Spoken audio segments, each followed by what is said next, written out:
So the UK and Poland have teamed together here to take out Denmark. I don't know if anything's going to come from this, but the possibilities would really make things interesting in Europe. The only problem right now is that Churchill has none of his fleet east of London, and Denmark is actually coming pretty hardcore for the British Isles. First of all, that is going to be a huge mistake for Harold, so this is good. It's very good that the British actually don't have very many units over towards this region, only because you don't really want to, you want to let them come. They're going to be embarking their land units. Oh, they retreated a little bit. They might kind of double back around and go for Poland. Oh, now what is Russia doing? Look at Russia. So I anticipated that Catherine might be on the verge of an attack on the final two Mongolian cities since Korea just announced that they were going to try to attempt to take over these final two settlements. But I don't know now. I mean, could we see a very early Russian-French war between Polish borders?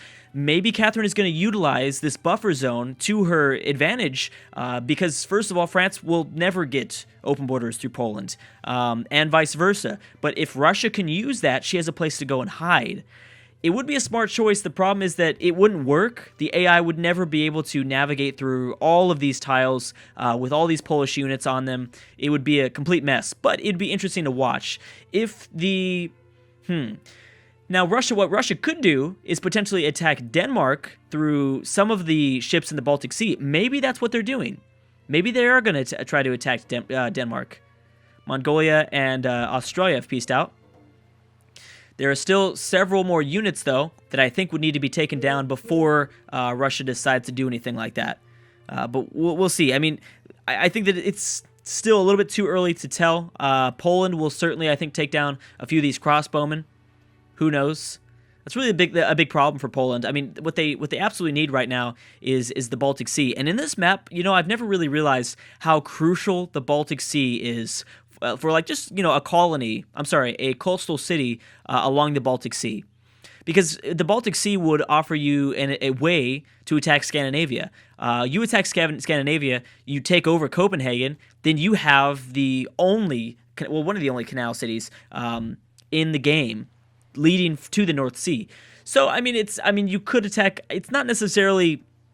The problem right now would be that, like I said, Great Britain's going to be closing off the North Sea. So if Russia doesn't have good relationship with the UK, then it's not going to go so well. But I still think that it would be a smart choice because France does have two northern cities. Usually there's coastal cities. So it depends. But it does somewhat look like Catherine is attempting to maybe, try something here. Bam, another wonder has been built in the French Empire.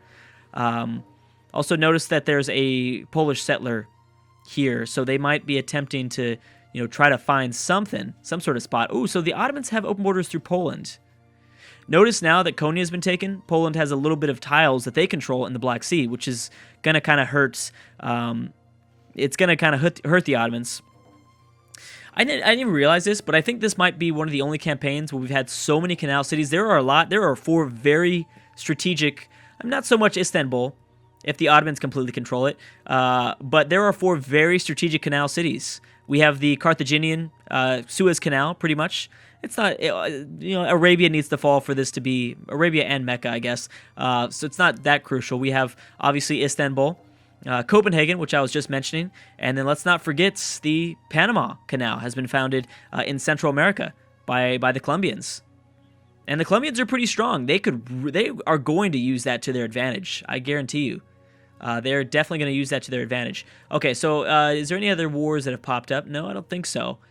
Russia might be plotting against the Champa, or I guess they are plotting against the Champa. Ooh, we have the Americans getting another settler, it looks like. I don't know where they're going to go for, but they need to try to survive. Just try to stay alive. What's going on with Tonga? The Siege of Tonga. So it looks like India will take this over. I don't know why Korea hasn't sent over any units. Maybe Korea is preparing for a war against Siam, maybe against the Vietnamese, something. I also think that if we're going to see the Japanese fall, or I guess the Japanese actually make an attempt to land in Eastern Asia, this would be the campaign to do so.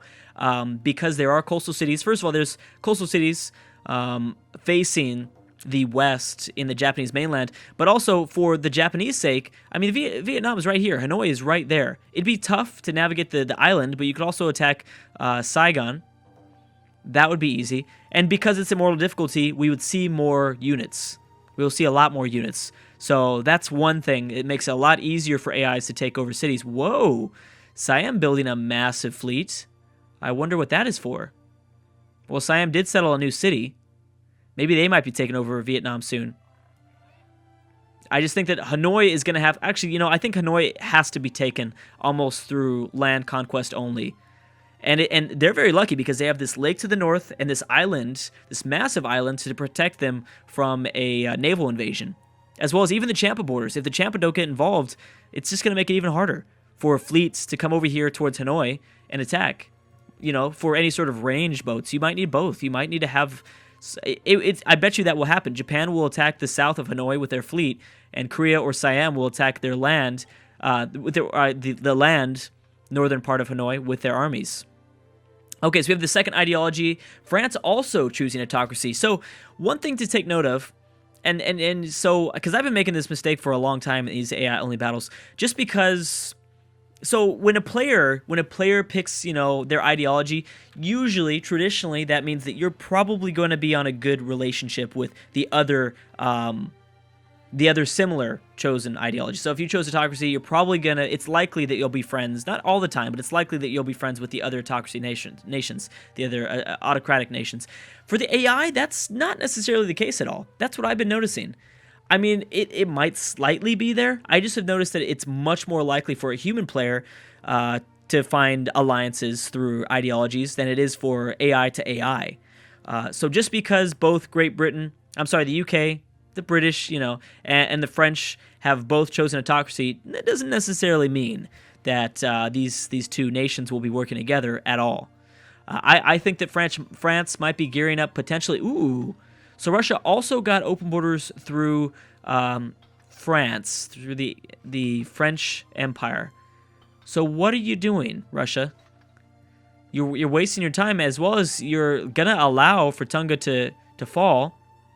If India is able to get their pikemen over towards the eastern part of Tonga. Oh, but here come the forces. So India might grab this southernmost Mongolian city, but I would think that Korea would grab the northern Mongolian city, which would lead for a front, a new very big front in that matter. Something to remember, though, the longer that Colombia and Argentina stay at peace, wow, it looks like actually France is starting to get a bigger advantage, a bigger lead over the... Also, have I ever mentioned this? I just looked this up on the Civs subreddit. I just noticed it. I didn't look it up. The mostest literate people. I think I made a comment about that in one of my first series ever, and then I completely forgot until 2 years later. But anyways, I said in the last video that I thought France was gonna start to get caught by the Koreans. It doesn't look like that. They were 2 techs ahead before. Now they're 4 techs ahead.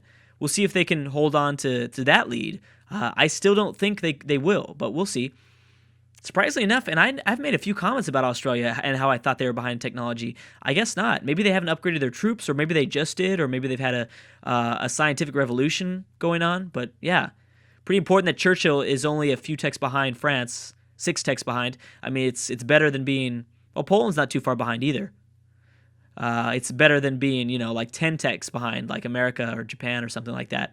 Anyways, I don't even know what I was talking about. Oh, the longer Latin America stays at peace, I think the less likely we will see South America united under one nation. I think that both of these nations are going to get harder and harder as they continue to stay at peace because they see each other as threats. They're both building big militaries. I'm willing to bet it'd be a pretty big stalemate. But I don't know. I don't 100% know. I mean, it does seem like Colombia has a technology advantage over Argentina, but that doesn't necessarily stop the AI from building more units. They could spam a bunch of units and protect La Plata. These 2 cities will be very difficult for an AI to take. You will certainly need a fleet, which, because Colombia has the Panama Canal, they might be able to utilize that. I think Colombia is still at war. Ooh, oh, look at this. Oh my goodness. I think are we going to see this? Colombia is going to settle North America, I think. I think they will, which would bring a possible Canadian-Colombian war to the forefront much faster than we thought. I thought Mexico was going to have to fall first. They might not be going that way. They could be going for this this Hawaiian island. It's definitely a possibility, but we'll see. Any more wars that have popped up? No, but Polynesia and Washington have peaced out, and Russia is plotting against Genghis Khan. No big surprise there. Have the Americans settled? Nope, they're not moving their settler at all. Still actually a lot of land to be colonized. So boom, India did finally take over Tonga, which also is going to put Korea in a difficult spot. Actually, Mongolia is going to take it back. So, and Korea is coming. Korea is coming. Wow, Carthage was actually able to, wait a second. Casablanca. Oh, Casablanca had just been settled by Morocco, and they settled that right in the middle of the Sahara.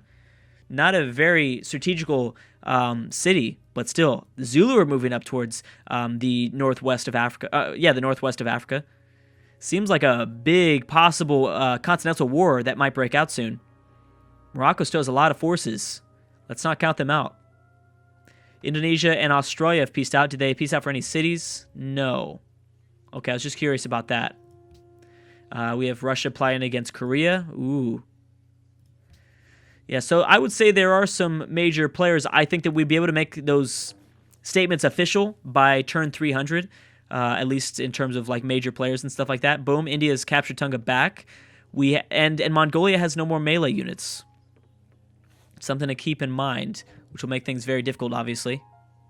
Not really. It's not going to make things difficult. They will not be able to take over Tonga without any melee units, any more Mongolian melee units. But here comes Korea. I think that Korea will grab this city, which will bring a new front to the game. The problem now for Korea would be that this is a long way to go to reinforce Turfan. But I guess, the Russians have also a long way to go, but they do have a road built to Mumbai. And right now, remember, most of the Russian army is for some reason in French lands, which is really bad. I've talked about how bad this usually is for an AI. Great Britain starting to rebuild its fleet just east of London. They might be maybe attempting to take out some Danish ships or Danish units, I guess. Embarked Danish units, possibly. I still wouldn't... I don't even have a guess for what Russia's doing. Maybe they have... they might be at war right now. Maybe they're going after Morocco. I know there was kind of a coalition declared for Morocco. The Zulu are going after Morocco. Boom. The Louvre has been built by Churchill. And now it's much more even. Great Britain has riflemen. So here would be the biggest, I think, issue that would arise from a British-French war would be that the British would get, I think, personally distracted by Paris and Barcelona. I don't think they'd know which one to attack first. If they were smart, they would just focus their siege on Paris, which is a possibility. They might try that. Really, if they take over the French capital, I would love to see that to happen. I'd love to see that happen because I would love to see what an AI at this power would do if they lost their capital. They're obviously the number one civ in the game. But when you lose your capital, it can be devastating. At least it could be devastating for a human player. I've never been in a situation like this where we had the opportunity to see if an AI would lose their capital. So that would make things just pretty massively, I think, crazy. That'd just make things very crazy. It'd be an interesting experience, I guess. And look at this. I don't know when they grabbed this tile, but now they have a rifleman just 2 tiles north of Paris. It seems like the British know what they're doing. Where is Spain going? Spain's probably going for modern-day Norway, it looks like, because they have access through the UK. Anything else going on? The Canadians have kind of stopped moving towards Mexico. Oh, Colombia is going to get their settler taken away. Japan, they were very close to taking over Honolulu, but they didn't send over enough ships. Those 2 privateers almost got the job done, but with 2 crossbowmen, it's going to make things pretty difficult.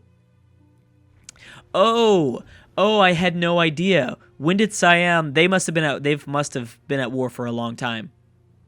I'm thinking they must have been at war for a long, long time. Okay. So Jakarta is going to fall to Siam, and that's going to give Siam another Siamese coastal city in the Indonesian territory. We have the Champa. Okay, so wait a second. What is this? What just popped up here? That is... I'm very confused. I just want to make sure. So, no, I don't know who this is. I believe it's Argentina. Is it Argentina? Yeah, it's Argentina. Argentina declaring war on the Champa. Persia declaring war on the Champa. No big deal there. I was just wondering. I was just curious. Sometimes I get confused about that. Notice Kashmir being plotted against by Catherine. Or is Catherine's plotted against Kashmir. We also have France secretly plotting against Carlos from Cuba. Okay. Ooh, that would be interesting to see a European invasion of the Caribbean. Okay. So Egypt versus... Oh, wow. I had no idea the Zulu were still at war with the Ethiopians. That's ridiculous. I don't know if the Zulu... Are the Zulu going after Morocco? I think so. There's a big war in the northeast going on, and I just want to see if the Ashanti are going to join in. Yeah, Zulu's still going after Ethiopia, but it's really, really difficult. Bam! The Indonesian capital has fallen to the Siamese. The Siamese Empire has grown even more. They've got more ships to the north. They need to bring their reinforcements, but they have the opportunity of taking down Indonesia, which will give them a lot of power, but I didn't even consider this. Imagine a Siamese-Australian war. Now, that would be entertaining. Oh, but no, Siam is done. They just wanted Jakarta. And that is it. Did the Colombian... If the Colombians lost that settler, that's too bad. I don't think... Oh, they're going to Africa now. Really? Are you really? Where are you going to possibly go? Maybe to the Sahara? Could you imagine they settled the middle of the Sahara? Do they even know about that region? They probably do. Probably do. I'm thinking it's possible. I don't know. No one was able to take over Honolulu. I know that Japan was really close for a second there. So that might give us signs that in the future it's a possibility. Oh, that's right. The big one is this new war between Egypt and Arabia. Wow, I'm actually shocked that Arabia has this many troops up still. Both these units, or both these civs, pretty severely behind in technology. Still with musketmen and crossbowmen everywhere. Third ideology has been founded. The Ottomans, choosing order.